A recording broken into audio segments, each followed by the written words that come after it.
Hi, good afternoon, everybody. For those of you who I have not had the opportunity to meet and or work with yet, my name is Christopher King, um, and I'm excited to meet everybody in this class. So just to jump right into the questions, I will be completing my internship for the second year at an agency which specializes in providing at-home care for their clients, but specifically, it's a hospice and palliative care agency. And so what they do is they provide all of the hospice and palliative care services either within the client's home or at a residential facility, an assisted living facility, all the way up into either a skilled nursing or like a long-term care facility, if they're appropriate for hospice, of course. Um, I very much considered my first year experience to be exceptionally enriching, given the fact that I was given the opportunity to do so much while I was there, which included group therapy, both psychoeducation as well as open process group therapy, individuals therapy, writing, documenting DAP notes associated with all of those activities, and then other miscellaneous things that they just allowed me the opportunity to gain experience with.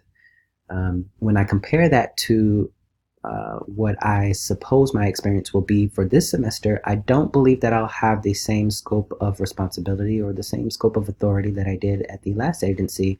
And I believe that's partly because they have staff specifically dedicated to those purposes, whereas a mental and behavioral health care agency don't necessarily have all the staff, or maybe they're understaffed because they have such a high clientele that they just need help wherever they can get it. It's different at the agency that I'm in this year just because they have that fully staffed out. And then there's also more of a compliance issue when it comes to allowing an intern to work in a palliative care and hospice environment. There's a little bit more liability. I'm sure you can guess why.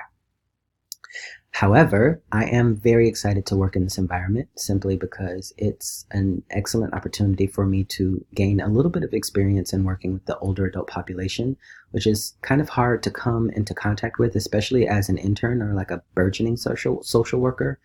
And although there is a stereotype associated with hospice in that most people think that only old people or the older adult population are the hospice clients, which is definitely not true.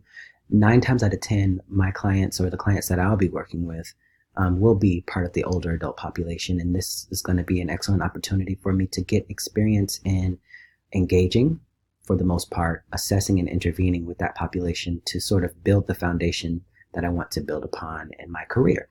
And so that's really why I'm most excited to be in this environment. There are a whole host of other reasons to be excited, but that's the number one thing that I knew going in that I wanted to sort of accomplish with this second year internship. So with that being said, that's all the questions. I wish all of you the best of luck in this class and the rest of your classes, and I hope you enjoy the rest of your day.